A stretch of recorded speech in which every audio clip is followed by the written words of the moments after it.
are talking the movie BAPHOMET. This one is written, directed and stars Matthan Harris. Also has a small role from Cradle of Filth frontman Dani Filth. So this is essentially a satanic cult type movie. A black magic film that focuses on this family who seem to be initially living some type of quite idyllic life. They have a nice kind of family home. They seem to have, loving relationships with each other. But they're approached by a stranger who wants to buy their property from them through, and offers them a lot of money, but doesn't really say why specifically they want to buy it. But kind of the patriarch of this family, this kind of father figure, doesn't want to kind of sell. He wants the family for family home for sentimental reasons, so he refuses. But it turns out this stranger is actually part of a dangerous satanic cult who is intent on having something to do with this property, as it has the means to resurrect the Antichrist, so to speak. So this kind of satanic cult takes matters into their own hands and decide they want to get rid of the family members by other means and curse them. And we have our kind of family members dropping off through various different kind of means, and ultimately our family finding out what's going on and trying to fight back with the aid of a white witch.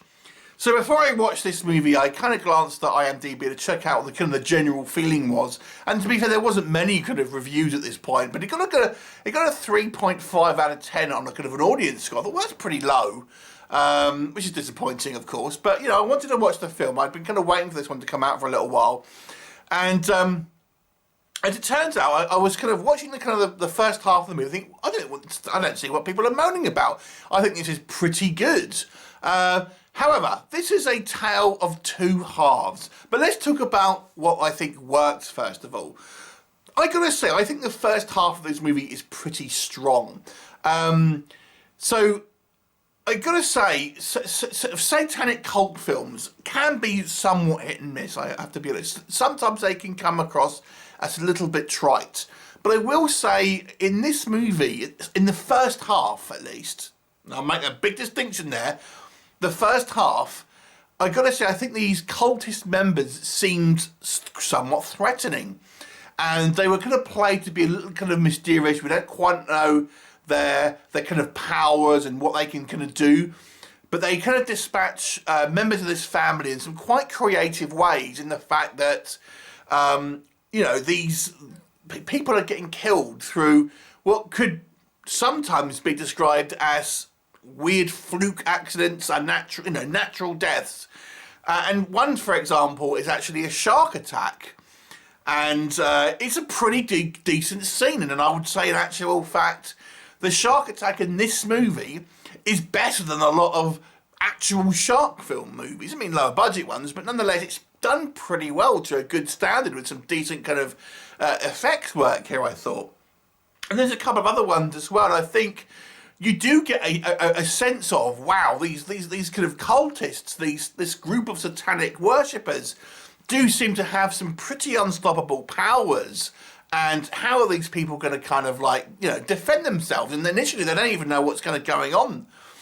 So you do feel that there is some genuine danger for these kind of our group of protagonists, our family here, because these Satanist people seem genuinely threatening, and they seem powerful, organised, in good numbers. And I've got to say, they were played again in the first half of this movie. Distinction: the first half of this movie to be pretty sinister. And I quite like their scenes. And I even like the fact that when we first introduced this guy who sort of turns up to the house, he's actually quite cordial. He tries to kind of go for a kind of a diplomatic approach. And it's actually the homeowner who is the aggressor, really, kind of somewhat aggressively dismissing his offer to kind of buy the house. And you wonder, think, oh my God, was this the big mistake here? So I quite like the fact that this group of Satanists didn't initially try to come across as necessarily threatening. They actually tried a much more diplomatic approach first of all, and I thought that was very good. It gave some dimension to the characters and things here. One of the critiques I saw of this movie was some of the acting was quite good. And again, in the first half of this movie, I wouldn't go so far as to say it was like, you know, great acting, but I didn't think it was so bad.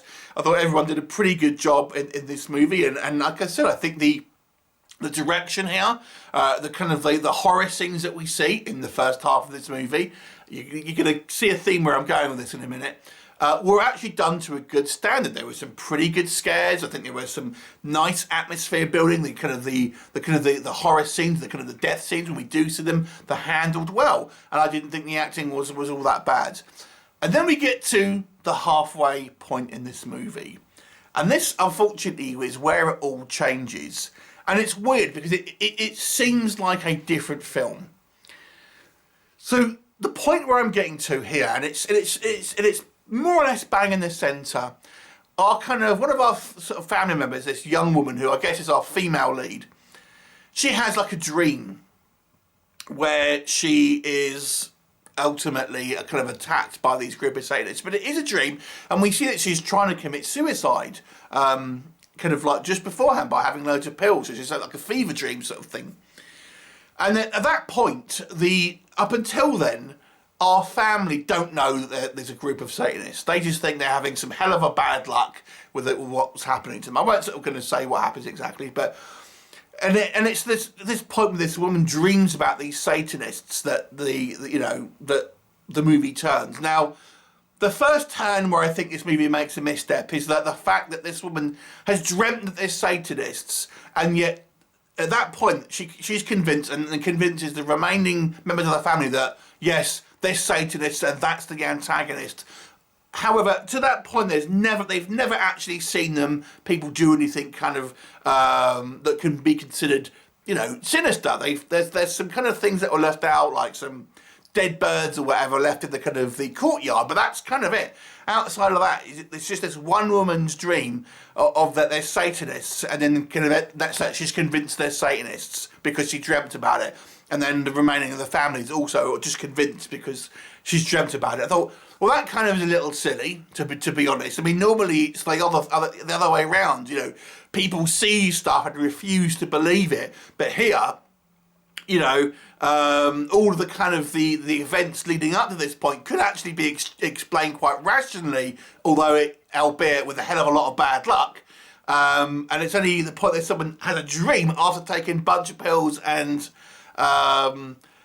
alcohol, and then has this kind of weird dream that they convince themselves that they're Satanists. Now that might seem I'm labouring on this point, but that's the point of this movie where it turns into a different style film, because then it just gets really silly. I think that the direction up until this point was measured. I feel it had a good sense of foreboding and a genuine sense of building kind of creepiness and kind of a threat that's kind of, you know, gradually getting greater. And how is this family going to kind of, you know, get out of this situation? But then it just goes into a series of silly things, including the decision to have a particular character introduced, and a character reintroduced through, to be honest with you, quite silly means. From this, I don't want to spoil off the things for you here, but characters kind of just seem at this point, the acting seems to drop off a cliff. The character kind of, any sense of realism that the characters displayed just seemed to go into cartoon characters.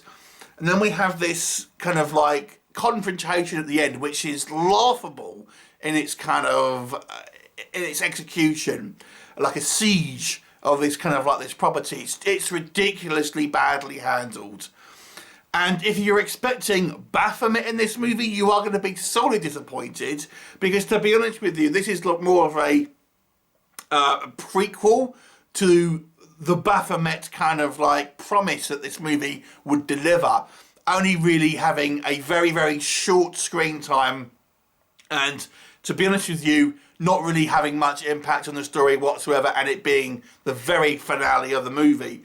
So, very disappointing second half of this movie. Dani Filth from the band Dani Filth has a very short screen time. It's a kind of a occultist guru on the internet, clearly kind of filmed in Skype and things like that, but you know, his acting, unfortunately, isn't all that all that impressive, I must say. But it's weird because the second half of the movie, everything seems to be taken off the foot off the pedal here. The acting is not as good. The kind of the foreboding atmosphere is gone, replaced by kind of cheesiness and just silliness. The movie just kind of goes into these kind of like much more larger strides of kind of like unbelievability and things like this. And there's I don't want to spoil it for you, but it just doesn't make sense. And there's certain things that happen in the movie that almost seem pointless. So it's a real conundrum, this movie, because I really enjoyed the first half. I mean, yes, the first half seemed like a B-movie, but I've got to say the first half seemed like a well-made B-movie with genuine tension and an intriguing storyline, and it was squandered with a very poor second half of the film. Even the effects I don't think are as good as in the second half of this movie. It's weird because the shark attack scene is so well done, but the BAPHOMET scene, it's not bad. I would say the effects aren't bad, but it's not really all that impressive at the same time. So how can I rank this movie? Because it's two halves, and the only fair thing I can think of is just kind of split down the middle and give it a 5 out of 10. Because ultimately it ends up being somewhat of an average movie. A really strong first half of this movie. I was thoroughly engaged. But we get to that second half of this movie, and it's the point where this woman has a dream where it goes downhill for me.